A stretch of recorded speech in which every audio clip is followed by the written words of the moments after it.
This is where it started. This is where my love for the water began. Look at those rays coming through the clouds. It's like perfect. So yeah, this is where I fell in love with the water. Not necessarily here in Missoula, but in Montana. We have the lakes and we have rivers. This is where I learned about currents, whitewater. Just listening to it, hearing it, watching it, seeing how the wind affects it, the movement, all of it.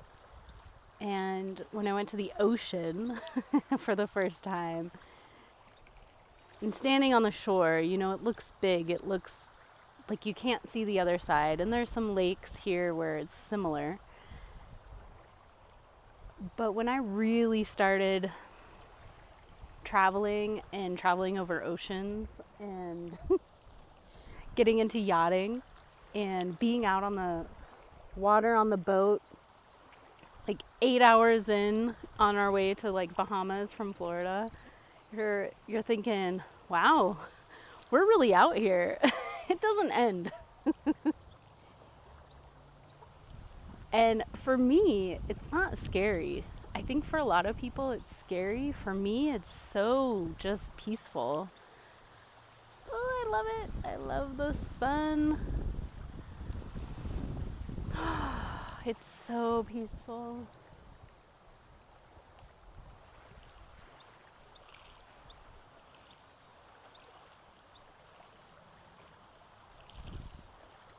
Yeah, the water's taught me so much about life. Not just the rivers and the lakes, but the ocean. How it all moves, how it all works together.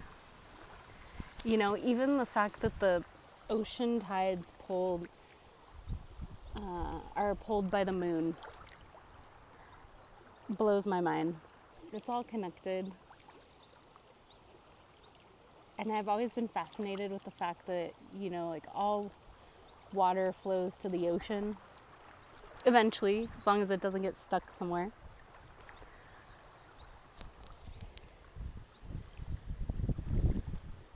And yeah, this is where I would spend my time when I lived in the north. And of course, I have to laugh because so many people talk about the TV show Yellowstone. And I laugh because it's beautiful right now. And Yellowstone portrays, you know, this beauty, this summer beauty. And Montana only gets this about 3 months a year. And then the rest of it is cold, it's winter, it's not as green. So yeah, this is definitely my favorite time of year. I feel like it's a lot of people's favorite time of year.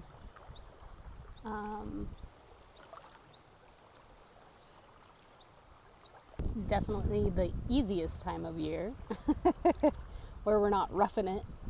Or if you're roughing it, it's because you're so hot, and that's when you usually find water, a river, a lake to jump into.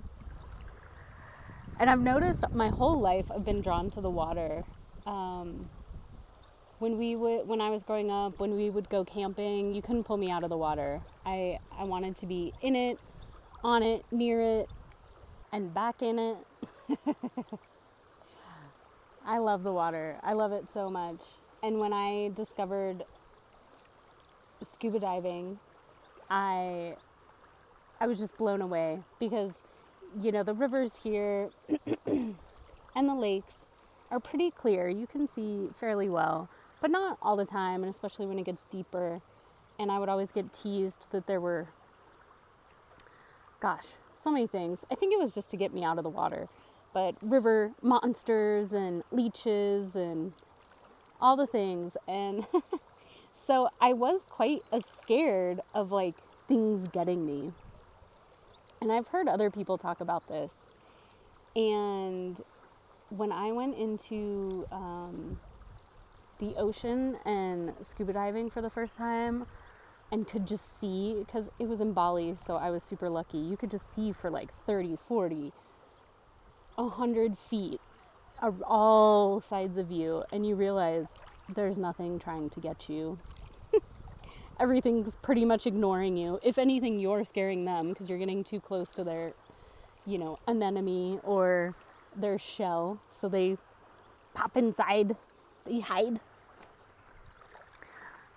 And that was just so freeing and liberating. I was like, oh, I can get in the water. Things aren't trying to eat me. I think for a lot of other people, it's sharks. There's a lot of conversations around sharks and shark bites and all this stuff. And it's like, guys, I'm telling ya, like, the sharks are not interested in you. If anything, they've mistaken you for a fish because you're on the surface freaking out. And they're like, oh, something's struggling. I'm gonna go be a predator because that's what I am. Yeah, so that's another thing about scuba diving that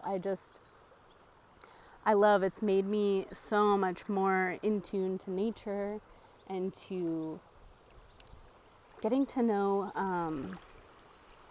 animals and animal behavior, and even on land, it made me more interested in like hiking. I always refer to diving as kind of like hiking. You go for a hike and you might see a deer, or you might see an elk, or you might see a moose, or you might see a bear.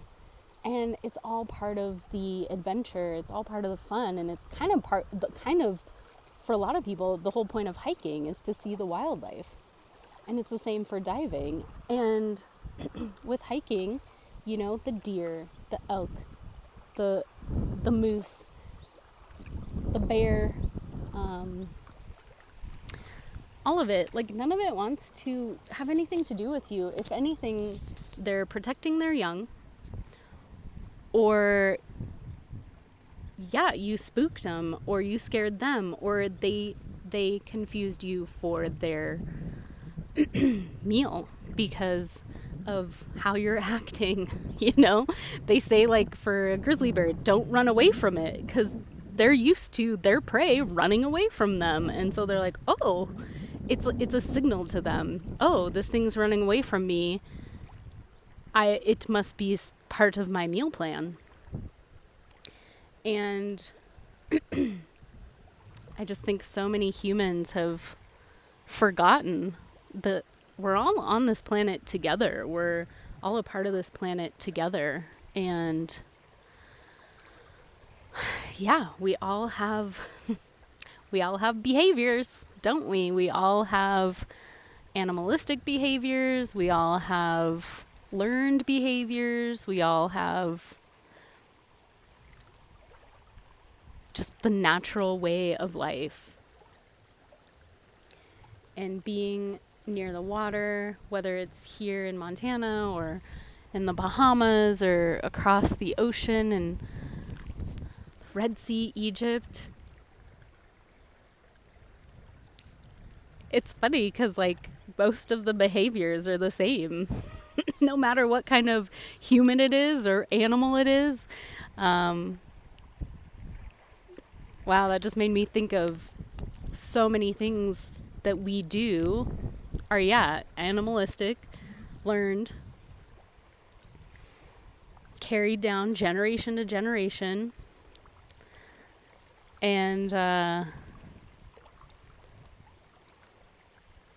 it's just the way of life. It's just nature.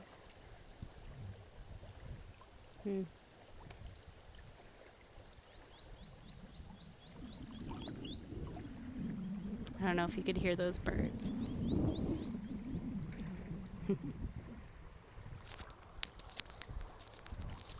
So yeah, this is where I feel most connected. Just just anywhere near the water, or in the water, or on the water, as I said. Where's your favorite place to go? What makes you feel most connected to the earth? Is it near the water? Is it in the mountains? Is it in the ocean? Where's your favorite place to go? I'd love to know. Leave a comment. And that's my story for today. Thanks so much for being here.